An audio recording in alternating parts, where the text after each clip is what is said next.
I'm going to get in close and take a look, and what you might see is you're going to see a little bit of green dye, and of course it's all over the compressor. Now this is after I cleaned off the dye that was on there before. The dye from before was apparently dye that somebody else had put into the system that I didn't see, or that I saw it and I said, oh well, look at here, here's some that's already in here. So I washed that off with acetone, and then I ran it again. I put some more dye into it, and then put some more fluid into it, or some more fluid into it, and sure enough, it just came right back out and landed again. So, it came out in the compressor. Okay, as we can see, this car has air conditioning ducts in the front and also in the back, and more in the back, and more in the back. Now, there is one right here and another one right here, and what that tells us is that we have more pipes going under the car. Start looking at all of these lines here and see if I could find any more leaks. So I'm looking, but I don't see anything. So I did look before.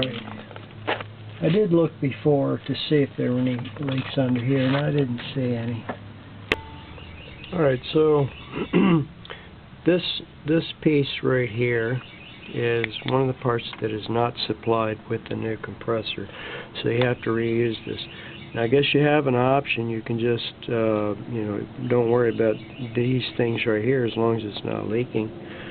You don't have to worry about replacing those, but I'm sitting there looking around here, and I can plainly see more dye right around this, right around that gasket. So obviously I need to replace these gaskets as well. That's another piece. I'm going to look around here. This is leaking as well, and this one, well, I'd like to say it mostly mine seems to be okay. Oh. Now why would it be leaking around there? That's just a bolt. Okay, and there's some more down there. So slip in there, if you can see this or not. So there's dye all over this compressor. So it looks like we're going to replace those gaskets as well. Thanks for watching my program. If you like my videos, be sure and subscribe to my YouTube channel. Have a great day.